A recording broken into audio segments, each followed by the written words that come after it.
The dust of Amos Rollins's life had settled into the grain of his skin, into the deep worn grooves of the floorboards, into the very silence of the air in his small clapboard house. It was a life measured in the slow turn of the sun and the ache in his back, a solitary rhythm played out on 160 acres of grudging soil that had been his whole world for the past 10 years. He'd bought the land from the county after the last owner, a territorial marshal named Colton Miles, had been found dead in a brothel down in the capital, a scandal that had been a brief, hot whisper before fading like a puff of smoke on the wind. For Amos, the man's unsavory end was just a historical footnote to the deed in his name. The land was what mattered. It demanded sweat and offered sustenance, a simple, brutal bargain he understood. He asked for nothing more. His companions were the wind, the rustle of cornstalks, and Dusty, a dog of indeterminate breed and startling intelligence, whose amber eyes seemed to hold a comprehension that went beyond simple animal knowing. Dusty was more than a pet. He was a silent partner in the lonely enterprise of the farm, a warm, breathing presence against the vast emptiness of the plains. But for the past 3 weeks, his partner had become a source of profound and growing unease. It began each night the same way. The moon would rise, a sliver of bone or a fat, luminous pearl, and a restlessness would take hold of the dog. Dusty, who normally slept like a stone at the foot of Amos's bed, would rise, a low whine vibrating in his chest.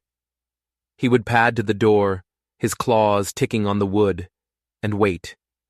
The first few nights, Amos had shushed him, commanded him back to bed.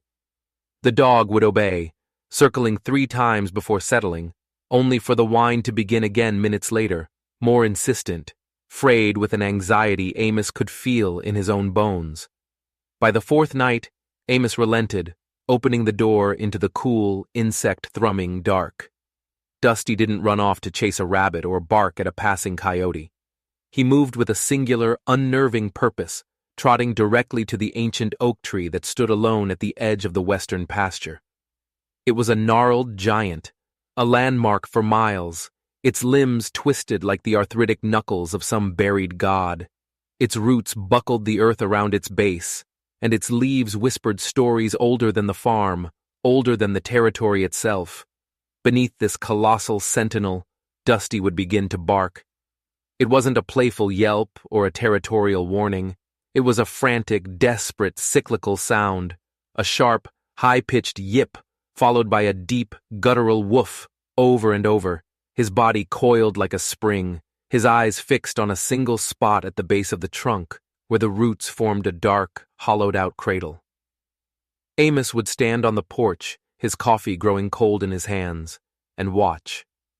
The moon would paint the scene in stark silver and shadow, turning the dog into a spectral figure and the tree into a looming monster. He'd tried everything. He'd gone out and inspected the spot, kicking at the dirt, expecting a badger hole or a nest of snakes.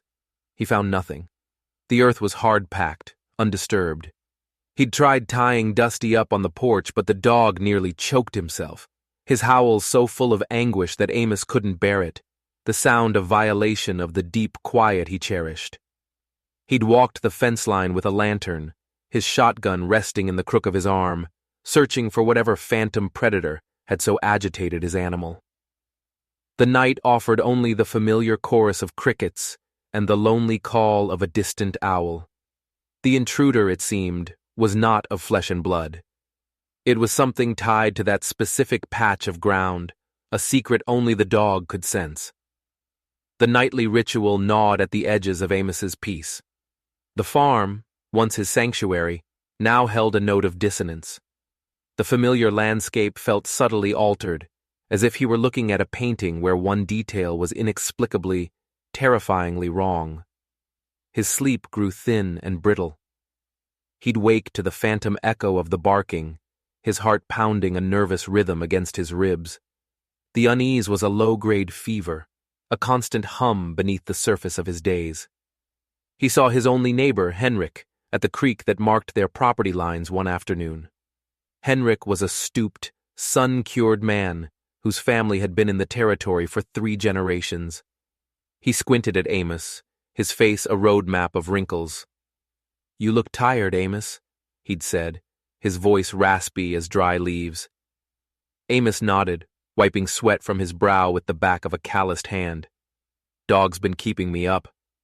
He explained the nightly barking, the obsessive focus on the oak. Henrik listened, chewing on a piece of straw, his gaze drifting toward the great tree, a dark silhouette against the blazing afternoon sky. "That old tree," Henrik mused. "My grandpappy used to say it was here when the first people came. Said it was a marker, a place of power, maybe." He spat the straw. "Or maybe your dog's just got a touch of the moon madness." "Happens." But Amos knew it wasn't madness. It was purpose. He'd seen purpose in Dusty's eyes when he herded stray cattle, when he stood his ground against a cornered rattlesnake. This was the same look, but aimed at something Amos couldn't see. That night, the ritual began again. The whine, the ticking claws, the bolt across the yard. Amos didn't stay on the porch. He pulled on his boots, his resolve hardening into a cold, sharp point. This had to end. The disruption was a splinter under his skin, and he had to dig it out, no matter how much it hurt. He followed Dusty to the tree, the dog's barks echoing in the unnatural stillness. The moon was nearly full, bathing the pasture in an ethereal, searching light. "Enough, boy," Amos said, his voice firm. Dusty ignored him, digging now, his front paws scrabbling at the hard earth between two massive, exposed roots. The barking didn't cease.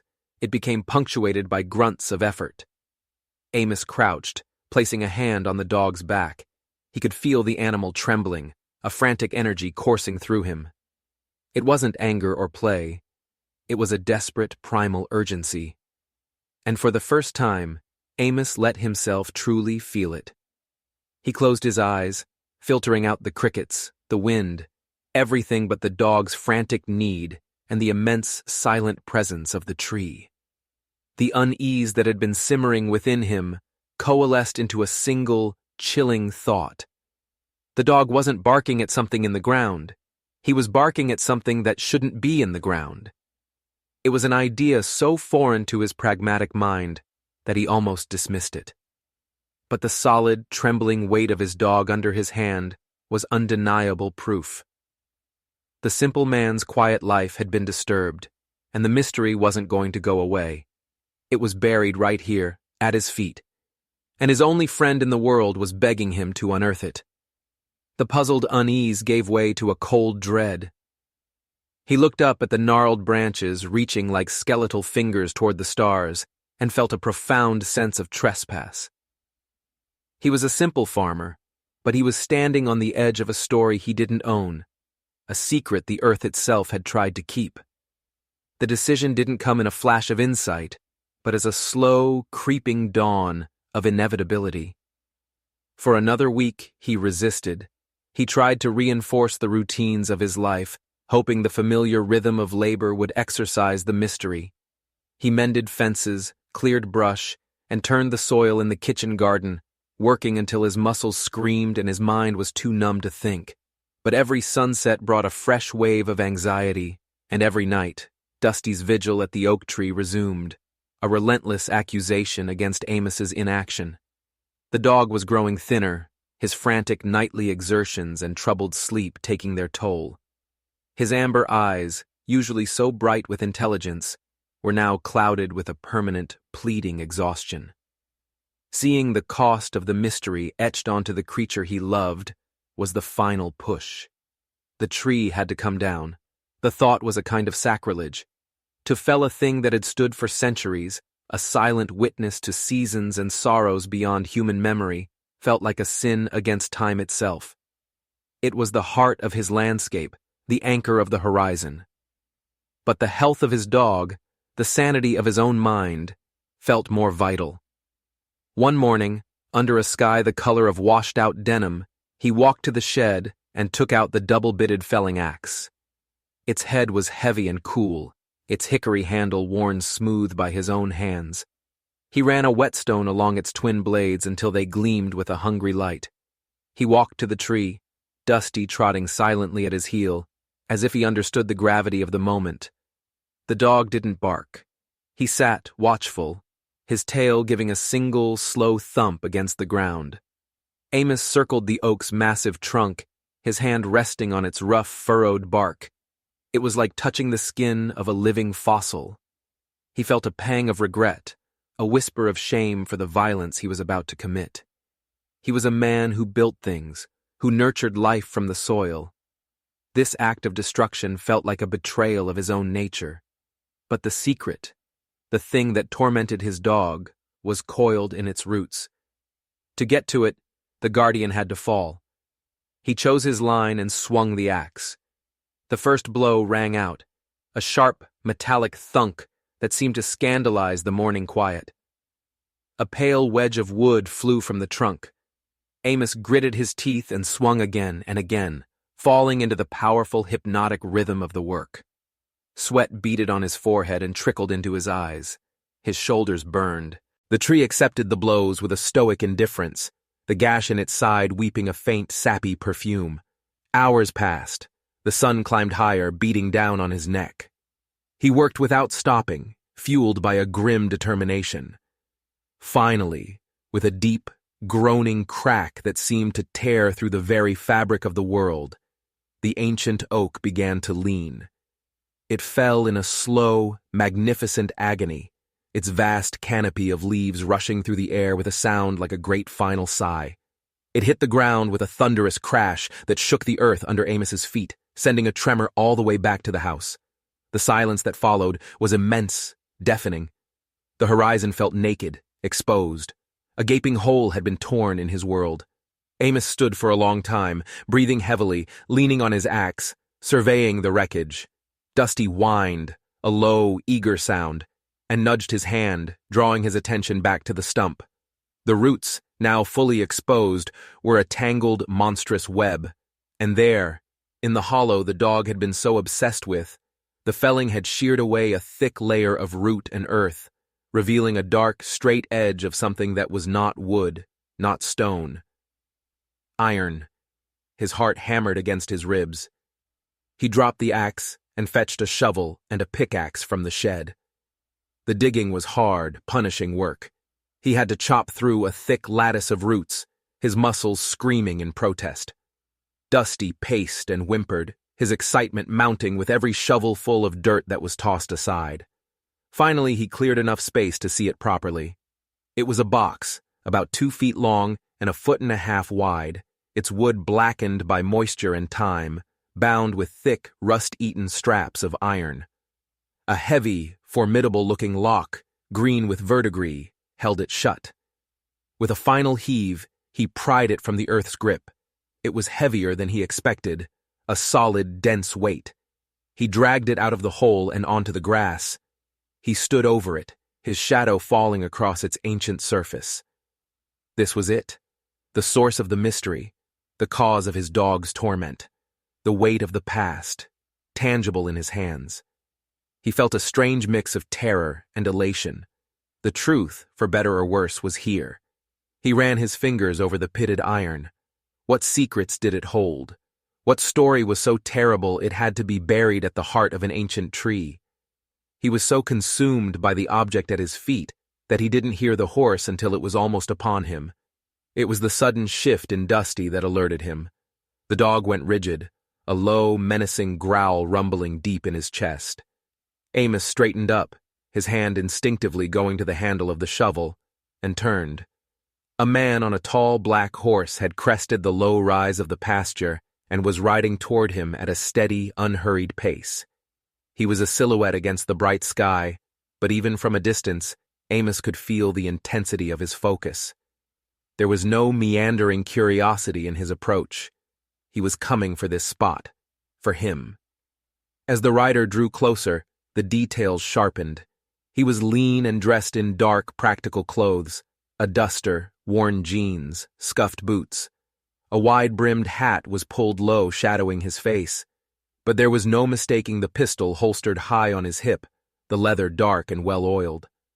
The horse stopped a dozen yards away, its breath clouding in the cool air. The man's gaze wasn't on Amos. It was fixed on the iron-strapped box lying on the grass. The silence stretched, thick and heavy. The only sounds were the horses breathing and Dusty's continued vibrating growl. The man swung a leg over the saddle and dismounted with a fluid, economical motion. He moved with a kind of predatory grace, his spurs making no sound in the soft earth. He pushed his hat back slightly, revealing a face that was all hard lines and sharp angles, with pale, watchful eyes that seemed to miss nothing. They were the eyes of a man who was used to assessing threats and finding weaknesses. "That's a lot of trouble to go to for an old box," the stranger said. His voice was flat, without inflection, but it carried an undeniable current of menace. Amos tightened his grip on the shovel, its wooden handle a solid, comforting weight in his hand. "This is private property." The man gave a small, humorless smile that didn't reach his eyes. "It is," he agreed, his gaze still locked on the box. "Property of Amos Rollins. Before that, it belonged to a man named Colton Miles." He finally looked at Amos, his pale eyes pinning him in place. "I knew Colton. We were partners, of a sort." Amos's blood ran cold. Colton Miles, the corrupt marshal. The name, once a distant abstraction, was suddenly a living, dangerous presence between them. The man took a slow step forward. "My name is Virgil Granger, and I've come for my partner's box." The sun beat down, but Amos felt a chill seep into his bones. The quiet pasture had become a stage for a confrontation he didn't understand, but knew, with absolute certainty, was a matter of life and death. The unearthed box was no longer just a mystery, it was a verdict, and this stranger had arrived to be its executioner. He had stumbled out of his simple life and into a conspiracy that was buried, quite literally, under his own feet. The peace he had known was gone, shattered by the fall of a tree and the arrival of a man whose eyes promised nothing but violence. The air grew thick with unspoken threats. Virgil Granger stood with a stillness that was more intimidating than any overt gesture, his presence a stark violation of the farm's solitude. He was a piece of a violent, complicated world that Amos had spent his life avoiding. Now, that world was here, its shadow falling over him and the box at his feet. "Colton Miles is dead," Amos said, his voice steadier than he felt. He kept the shovel held loosely in his hands, not as a weapon yet, but as a clear boundary. "He is," Virgil affirmed, his pale eyes unblinking. "Made a lot of enemies. A man in his line of work tends to. Sheriff, judge, and hangman, all rolled into one. People don't forget that." He took another slow, deliberate step. Dusty's growl deepened, a clear warning. Virgil's eyes flicked to the dog for a fraction of a second, an almost imperceptible tightening around his mouth. "That dog of yours knows things. Animals do. They smell rot, even when it's buried deep." The casual observation sent a shiver down Amos's spine. This man understood what had happened here, the instinct that had driven the last month of sleepless nights. He wasn't just a threat. He was an interpreter of the nightmare. "The box is on my land," Amos stated, holding his ground. "That makes it mine." It was a weak claim, a farmer's logic against a gunslinger's reality, and they both knew it. Virgil almost smiled. "Ownership is a flexible concept, Mr. Rollins. Colton learned that. He thought he owned governors, senators, shipping magnates. He had records, proof, names, dates, transactions.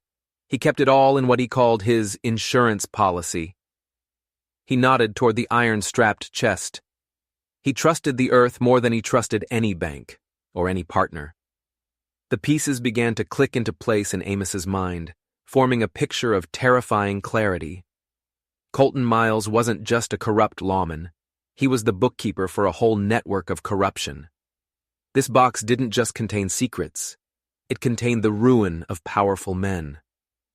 "He told me where he buried it, in a moment of drunken confidence," Virgil continued, his voice dropping to a conspiratorial murmur. "Said if anything ever happened to him, I was to dig it up and use it to make things right. For us, his trusted partner." A flicker of something cold and sharp, like contempt, crossed his face. "The thing is, Colton had a lot of trusted partners. And he had a habit of talking too much when he drank. I wasn't the only one he told. "So you killed him," Amos said. It wasn't a question. The realization landed with the heavy finality of a closing door. Virgil's expression didn't change. Let's just say his list of enemies got one name longer. I was more pragmatic. He became a liability. But I didn't get to him before he had his little accident in the capital. Convenient for some, not for me. I had to wait for the dust to settle, for the property to change hands.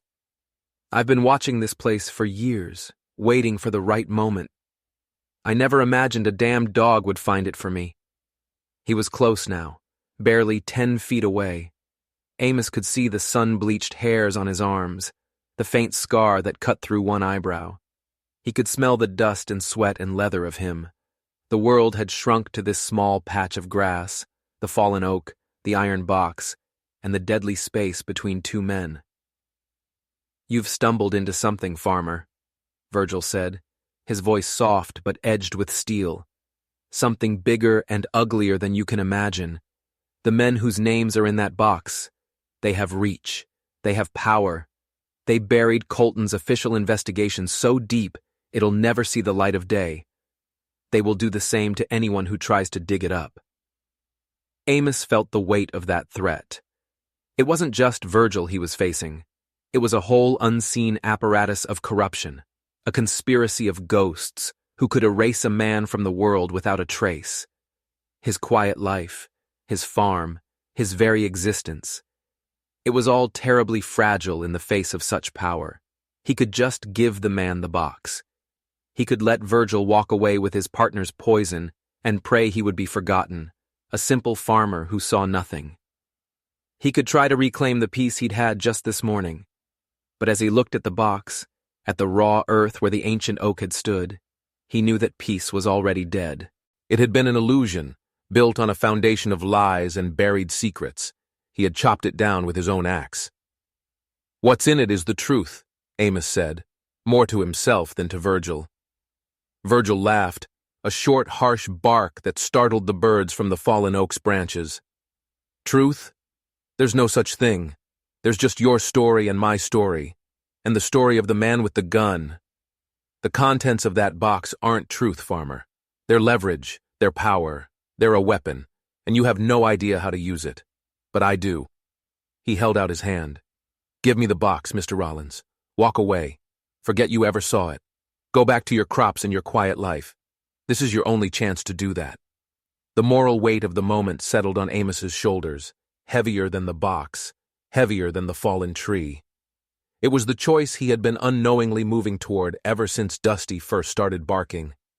On one side was survival, a return to a life he now knew was a fiction, a life lived in the shadow of a lie.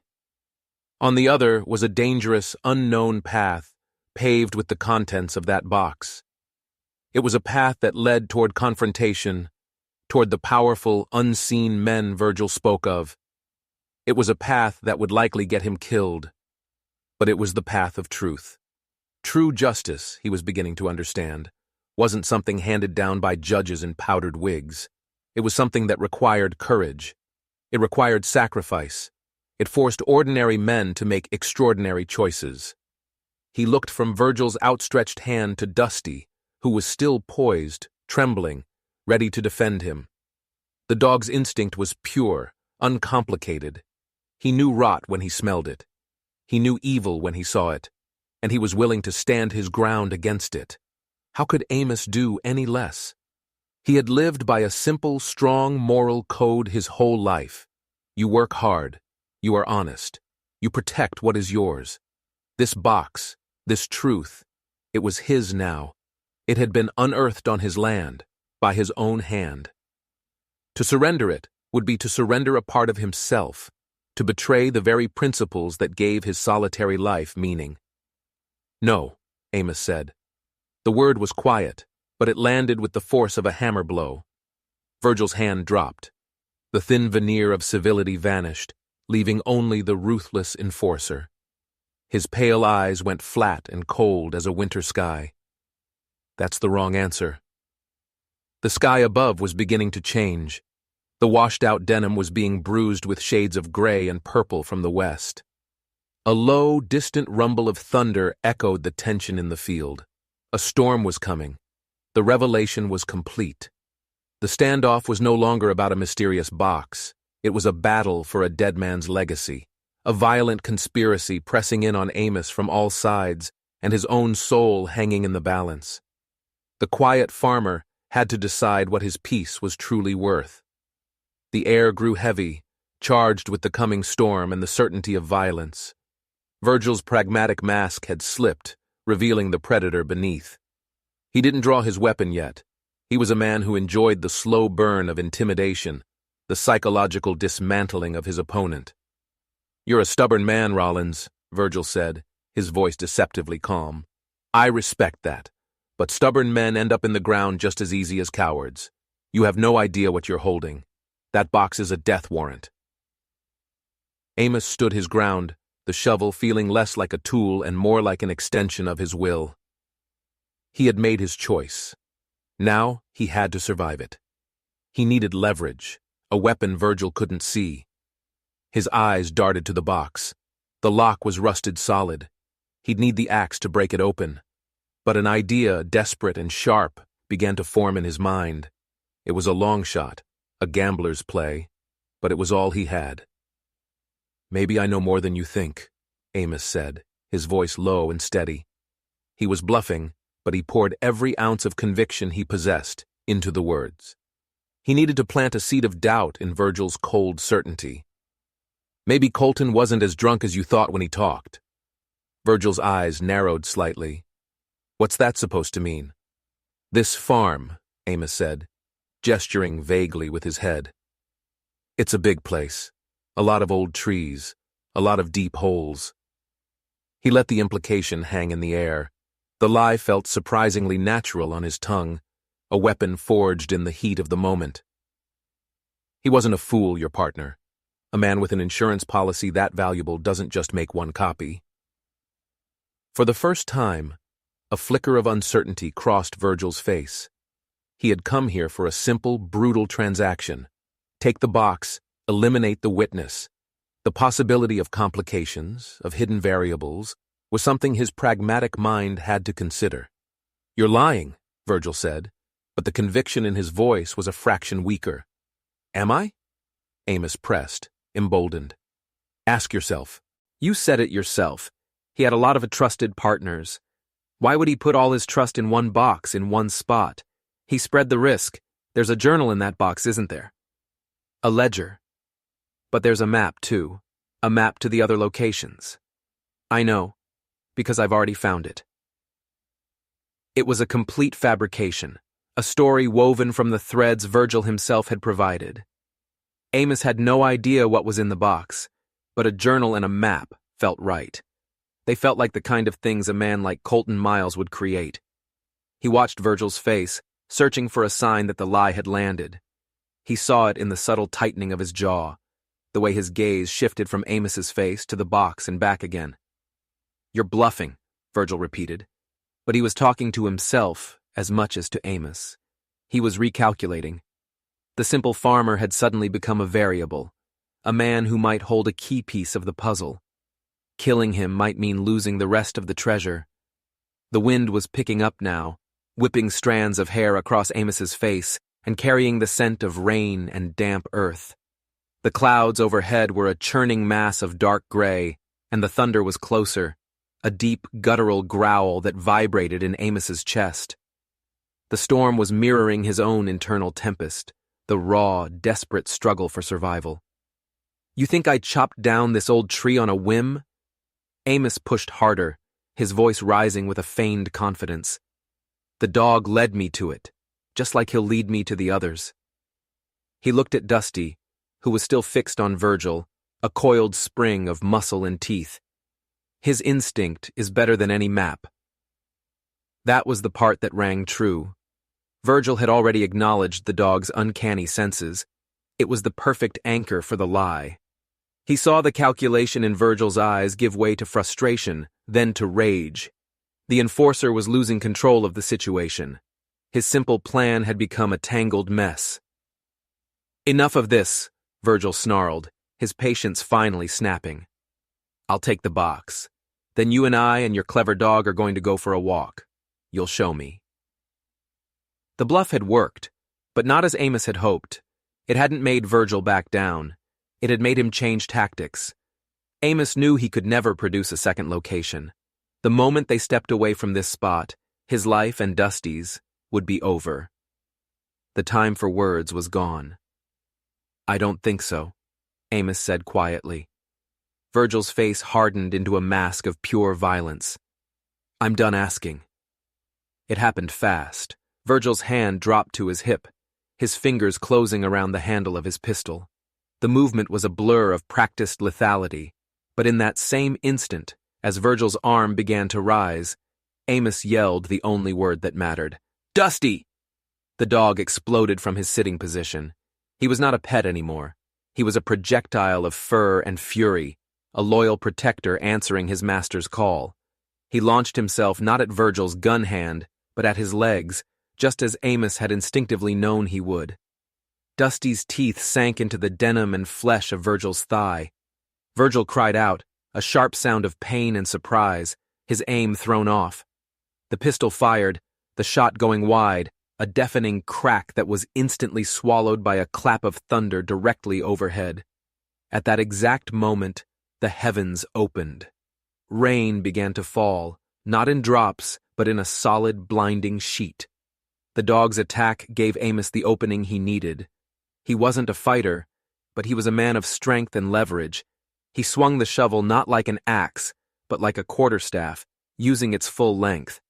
The heavy steel spade caught Virgil square in the ribs with a sickening thud. The air rushed out of Virgil's lungs in a pained grunt. He stumbled back, trying to shake the dog from his leg, trying to bring the pistol back to bear. Amos advanced, his heart pounding a wild, primal rhythm. The world was a chaotic wash of rain, mud, and fear. He was acting on pure instinct now, the simple farmer transformed into a desperate combatant defending his home. He swung the shovel again, this time aiming for the gun. The steel head connected with Virgil's wrist. There was a sharp crack of bone, and the pistol flew from Virgil's grasp, landing somewhere in the rapidly darkening, rain-lashed grass. Virgil roared in pain and fury, finally kicking Dusty away. The dog yelped and rolled, but was instantly back on his feet, circling, snarling, waiting for another opening. Freed from the dog, Virgil lunged at Amos, his good hand reaching for Amos's throat. He was a killer, wounded, but still deadly. The two men crashed together, slipping and sliding in the mud. Virgil was wiry and strong, his hands like claws. They wrestled in the downpour, a raw, clumsy, brutal struggle. This wasn't a choreographed fight. It was a desperate battle for dominance. Amos could feel Virgil's breath, hot and ragged, on his face. He could smell the man's sweat and blood. They fell to the ground, rolling in the mud and wet grass. Virgil's thumbs pressed against Amos's windpipe. Black spots danced in Amos's vision. He was losing. The enforcer's ruthless pragmatism was winning out over his own brute strength. But as his air was cut off, his hand, scrabbling in the mud, found something hard and solid. The shovel. His fingers closed around the handle. With the last of his strength, he brought it up and around, smashing the wooden shaft into the side of Virgil's head. The pressure on his throat released. Virgil slumped sideways, dazed. Amos scrambled away, gasping for air, his lungs burning. He got to his knees, then to his feet, wielding the shovel like a club. Virgil was trying to rise, shaking his head to clear it. He looked up, his face a mask of mud and blood, his pale eyes burning with a hateful fire. He lunged again, a wounded animal fighting to the last. Amos didn't hesitate. He met the charge with a final desperate swing of the shovel. The flat of the spade connected with Virgil's jaw with a sound like a wet plank snapping. Virgil's eyes rolled back in his head, and he collapsed face down in the mud, motionless. The silence that fell was broken only by the drumming of the rain and Amos's own ragged, sobbing breaths. Dusty limped to his side, whining softly, and licked his hand. Amos stood over the unconscious form of Virgil Granger, the shovel held in a white-knuckled grip, his body trembling with adrenaline and exhaustion. Rain plastered his hair to his skull and washed the mud and blood from his face. The storm raged around him, but the internal battle, the moral confrontation, was over. He had faced the killer, defended his home, and won. But as he looked down at the man he had nearly killed, a new and terrible choice settled upon him. The storm slowly spent its fury, the deluge softening to a steady, cleansing rain. Amos stood in the gray light, the world washed clean and raw. Virgil Granger lay unmoving in the mud, a dark shape against the sodden earth. Amos's first instinct, born of a terror he had never known, was to finish it, to swing the shovel one last time and erase the threat forever. It would be simple, justified even. Self-defense. No one would ever know. He could bury the body, burn the box, and reclaim some semblance of his former life. The thought was a dark, seductive whisper in the exhausted chambers of his mind. But as he looked down at the defeated man, he saw not an abstract monster, but a broken human being, his face slack and vulnerable in unconsciousness. To kill him now, in cold blood, would be to become him. It would be to let the violence and corruption he had fought against seep into his own soul. He would win the battle for his farm, but lose the war for himself. He had defended his principles with the shovel. He would not abandon them now for the sake of a quiet life. His moral code, the simple, strong compass that had guided him, held firm. He was a farmer, not a killer. With a deep, shuddering breath, he let the shovel fall from his hands. It clattered onto the wet ground. He knelt, his knees sinking into the mud, and checked Virgil's pulse. It was there, thready but steady. He found the man's pistol in the grass, its metal cold and slick with rain. He tucked it into his own belt, the unfamiliar weight a heavy burden. Then he went to the barn, fetched rope, and returned. He bound Virgil's hands and feet with a farmer's practical knots, tight and efficient. He dragged the unconscious man out of the mud and propped him against the stump of the fallen oak, the very place where the conflict had begun. Only then did he turn his attention to the prize. He picked up the heavy axe and, with two powerful, precise blows, shattered the ancient lock on the iron-strapped box. He lifted the heavy lid. The inside was lined with oilcloth, and miraculously, the contents were mostly dry. There was no map. His bluff had been just that. But there was a thick, leather-bound journal, its pages filled with a tight, spidery script, and beneath it stacks of documents, deeds, bank drafts, signed affidavits, a meticulous record of bribery, extortion, and murder. It was Colton Miles's legacy of filth, the proof of the vast conspiracy Virgil had spoken of. This was the weapon, the power, the truth. He sat there for a long time, the rain washing over him, the open box before him like a wound in the earth. Dusty lay at his feet, his head on his paws, his amber eyes watching his master. The dog's work was done. Now it was Amos's turn. When Virgil finally stirred, the rain had stopped, and the first hint of a watery, pale sunset was breaking through the clouds to the west. He blinked, groaning, his mind slowly piecing together his defeat. He saw Amos sitting across from him, the open box beside him, the journal in his lap. Virgil's pistol was in Amos's belt. The enforcer's face, swollen and bruised, contorted in a mask of hate. "You should have killed me, farmer," Virgil rasped, his voice raw. "That's what you would have done," Amos replied, his voice calm and clear. "I'm not you." He stood up and walked over to Virgil's horse, which had stood patiently through the storm. He led it over to the stump. "You're going to ride. You're going to ride to the capital, and you're going to walk into the office of the territorial governor. You're going to tell them everything. You're going to tell them about Colton, about the network, about the men whose names are in this journal. You're going to confess to killing your partner." Virgil stared at him, a flicker of disbelief in his eyes. "And if I don't? You think they'll believe a dirt farmer over me?" Amos held up the journal. "They'll believe this. I'm keeping this, and all the rest of it. And I made a copy." He let the lie hang in the air one last time, a final, necessary deception. This journal is your confession, signed and sealed by your own actions. If I hear that you've done anything other than exactly what I've told you to do, this book and its copies go to every newspaper from here to the coast. The men you work for, the ones who buried Colton's investigation, they'll bury you right alongside him to protect themselves. Your only chance of survival is to tell the truth, my version of it. He watched the understanding dawn on Virgil's face. It was a perfect trap. By confessing, Virgil might save his own life, turning state's evidence against men far more powerful. By running, he would be hunted by both the law and his former employers. Amos had taken the enforcer's ruthless pragmatism and turned it back on him. Amos untied Virgil's feet and helped him, none too gently, onto his horse. He handed him the reins. "Ride," he said. Virgil stared down at him, a complex mixture of hatred, defeat, and grudging respect in his eyes. Without another word, he turned the horse and rode away, a solitary, broken figure moving toward a future he hadn't chosen. Amos watched until he was a speck on the horizon, swallowed by the coming dusk.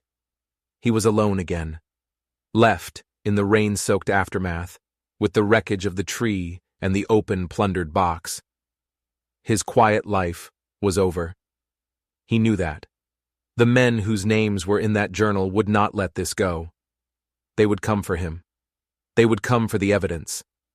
His farm was no longer a sanctuary, it was a battleground. But as he stood there, the cool, clean air in his lungs, a strange sense of peace settled over him. It was not the soft, complacent peace of his old life. It was something harder, sharper, more resilient. It was the grim resolve of a man who had been tested and had not been found wanting. He looked at the open box, the instruments of a dangerous new purpose. He owed Colton Miles nothing, but he owed the truth a debt. First, though, there was one last piece of business. He took his shovel and, in a quiet corner of the pasture, far from the house, he dug a new hole. It was deep and proper. He returned to the box and gently removed the contents, placing them carefully on the grass. The box, which had held so much poison, deserved a better fate than to rot in the sun. He placed the empty iron-strapped chest into the hole and buried it, tamping down the earth with the back of his shovel. A symbolic burial. The secrets were out now. Their container could rest. He carried the journal and the documents back to the small clapboard house that was now more than ever his fortress. He lit a lamp, the warm glow pushing back the encroaching night. He sat at his simple wooden table, dusty at his feet, and began to read. He had chosen the dangerous path of justice over the illusion of survival. He had accepted the perilous future his choice had created. He was no longer just Amos Rollins, a solitary farmer. He was a guardian of a buried truth, a man who had found a grim, vital purpose in the heart of a storm. He had claimed his moral ground, and as he looked out the window at his darkened, rain-washed land, he felt a hard-earned, resolute peace. His home was no longer just a place of toil and quiet. It was a place of meaning. It was a place worth fighting for.